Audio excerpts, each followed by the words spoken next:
Hello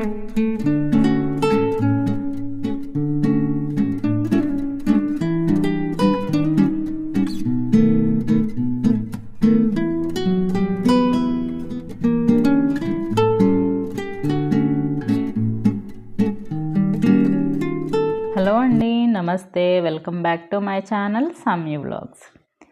ఈరోజు నేను ఒక ఆలు కర్రీతో ఒక మంచి స్నాక్ ఐటెం చేస్తున్నాను. అది ఎలా చేస్తానో చూద్దాము. ముందుగా నేను ఆలుని బాగా ఉడకబెట్టుకున్నాను. అంటే కుక్కర్లో వేసేసి ఇలా బాయిల్ చేసేసుకున్నాను. ఇంకా దానికి కావాల్సిన ఉల్లిపాయలు, పచ్చిమిర్చి, కరివేపాకు తీసుకున్నాను అన్నమాట. కళాయి కూడా నేను స్టవ్ మీద పెట్టేశాను. ఈ కళాయి వేడెక్కాక కొద్దిగా ఆయిల్ వేసుకోండి. కొద్దిగా ఆయిల్ ఎక్కువే పడింది, మీరు తక్కువ వేసుకోండి. ఇంకా నేను ముందుగా దీంట్లో తాలింపు వేసుకుంటున్నాను. జీలకర్ర, ఆవాలు, మినప్పప్పు, ఎండుమిర్చి వేసుకుంటున్నాను. ఇవి కొద్దిగా ఫ్రై అయ్యాక మనం పచ్చిమిర్చి, కరివేపాకు, ఉల్లిపాయలు వేసుకుందాం.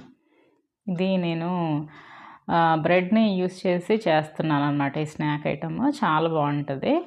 అండ్ ఈ కర్రీ ఏంటంటే మనం చేసుకొని ఉంచుకుంటే మనం ఈ పొటాటో కర్రీతో మసాలా దోశ వేయచ్చు. అండ్ నెక్స్ట్ ఈ బ్రెడ్తోనే మధ్యలో పెట్టి బ్రెడ్ శాండ్విచ్ చేయొచ్చు. ఇంకా చపాతీకి బాగుంటుంది, పూరీకి బాగుంటుంది. సో ఏంటంటే నేనేమో తెలియని కొత్తలో ఇలాగా మా ఆయన్ని వదిలి నేను ఎక్కడికైనా క్యాంప్ వెళ్ళాలి అంటే ముందుగా ఈ కూరని అయితే నేను ప్రిపేర్ చేసి ఉంచేసేదాన్ని.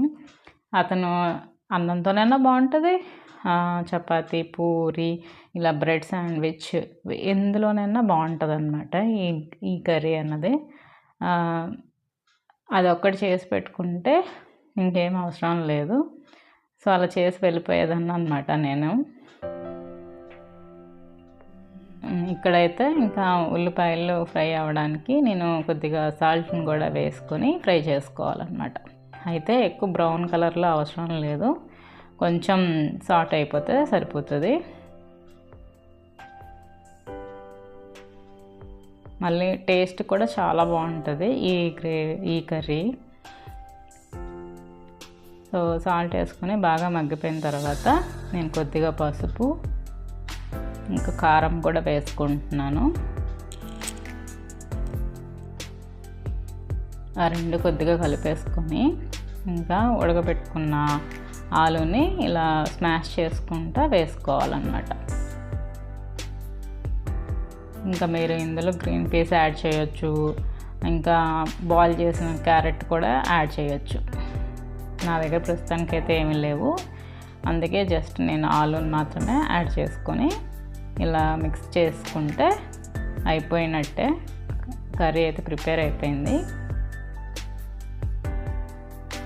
బాగా మిక్స్ చేసుకుంటూ కలుపుకొని చివరిగా కొంచెం గరం మసాలా వేసుకున్నాను. ఈ గరం మసాలా కొద్దిగా టేస్ట్ యాడ్ చేస్తుంది అన్నమాట కర్రీకి. ఇలా బాగా కలుపుకోవాలి. ఇక్కడ మీకు టేస్ట్ చూసుకొని మీకు సాల్ట్ కానీ కారం కానీ ఏది సరిపోకపోయినా ఇప్పుడు వేసుకోవచ్చు. నాకైతే అన్నీ కరెక్ట్గా సరిపోయాయి, సో నేనేం వేసుకోవట్లేదు. ఇంకా కొంచెం టైట్గా అవ్వాలన్నమాట గ్రేవీ. సో అంతవరకు బాగా ఉడికించుకుందాము.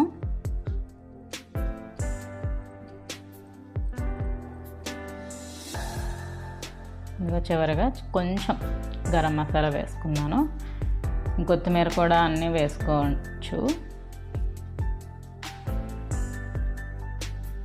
కొంచెం స్పైసీగానే చేసుకుంటే బాగుంటుంది ఈ కర్రీ, ఎందుకంటే దుంప కాబట్టి తీపి వచ్చేస్తుంది కదా. కొంచెం స్పైసీగా చేసుకోండి. మనం బ్రెడ్లోకి ఇప్పుడు బ్రెడ్తోనే స్నాక్ కాబట్టి స్పైసీగా ఉంటే బాగుంటుంది అన్నమాట. నేను ఇంకా ఆయిల్ని స్టవ్ మీద పెట్టి వేడి చేసుకుంటున్నాను. ఫస్ట్ ఏంటంటే బ్రెడ్ని కొంచెం తడుపుకొని మధ్యలో ఈ ముందుగా చేసి పెట్టుకున్నాం కదా ఈ పొటాటో కర్రీ ఉంది కదా, అది చిన్న బాల్ లాగా చేసి దాని మీద పెట్టి ఫోల్డ్ చేసేయాలన్నమాట బ్రెడ్. అలా ఫోల్డ్ చేసిన తర్వాత ఇలా ఆయిల్లో వేసి డీప్ ఫ్రై చేసేసుకోవడమే కదా. చాలా సింపుల్గా ఉంది కదా.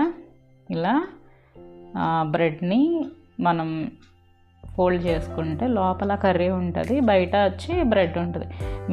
అంటే కర్రీ బయటకు వచ్చేది అస్సలు ఉండదు, బాగా బ్రెడ్ అన్నది కోట్ అయిపోతుంది కాబట్టి కర్రీ బయటకు వచ్చే ఛాన్సే లేదన్నమాట.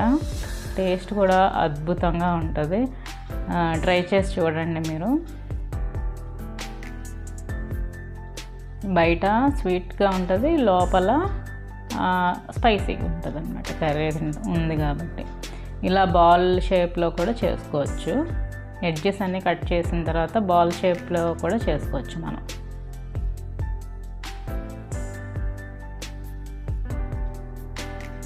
మొత్తం అంటే ఇది కొంచెం సిమ్లోనే పెట్టుకొని మీరు ఫ్రై చేసుకోండి, తొందరగా ఫ్రై అయిపోతుంది. అటు ఇటు తిప్పేసుకోవడమే. మొత్తం అంటే ఆయిల్ వేడైనంత వరకు హైలో పెట్టేసి తర్వాత సిమ్లో పెట్టి ఇలా ఫ్రై చేసుకోవాలన్నమాట.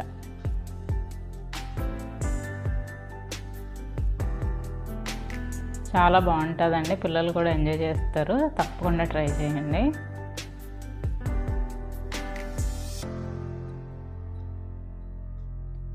సో ఎంతో టేస్టీగా ఉండే స్నాక్ అయితే రెడీ అయిపోయింది. చాలా బాగుంది కదా చూడటానికి కూడా. ఇంకా నేను దోశలు వేసుకుంటున్నాను. దోసపిండి అయితే ఉంది, ముందుగా దోశ వేసుకుని సిమ్లో పెట్టేసుకున్నాను. ఇంకా దాని మీద కందిపొడి ఉంటుంది కదా, అది చల్లుకున్నాను. ఆ తర్వాత ఆయిల్ కూడా కొద్దిగా వేసుకొని బాగా సిమ్లో పెట్టేసుకోవాలి స్టవ్ అయితే. ఇంకా ముందుగా ప్రిపేర్ చేసుకున్నాం కదా, ఈ కర్రీని మొత్తం ఇలా కొద్దిగా స్ప్రెడ్ చేసుకున్నట్టు చేసుకుని ఇంకా దోశ వేగిన వరకు వెయిట్ చేసి ఆ తర్వాత దోశని ఇలా ఫోల్డ్ చేసేసుకోవాలి. ఎంతో టేస్టీగా ఉండే మసాలా దోశ అయితే రెడీ అయిపోయింది. చట్నీ కూడా చేసి పెట్టుకున్నాను ముందే. సో చాలా బాగుంటుంది ఈ కాంబినేషన్ కదా, అందరికీ తెలిసే ఉంటుంది. సో నా స్టైల్లో నేను అలా చేస్తున్నాను, చూపించాను. సో అదండి ఈరోజు బ్లాగ్. ఎంతో టేస్టీగా ఉండే 2 రెసిపీస్ ఒకే కర్రీతో. ఆలూ కర్రీ చాలా బాగుంటుంది. ఈ 2 రెసిపీస్ అనే కాదు, చపాతీ, పూరి, అన్నంలోకి దేంట్లోకైనా చాలా అద్భుతంగా ఉండే ఆలూ కర్రీ అయితే చూపించాను. సో మీరందరూ కూడా ట్రై చేయండి. మళ్ళీ నా వచ్చే వ్లాగ్లో కలుద్దాం. అంతవరకు bye, thank you, take care. Please subscribe my channel.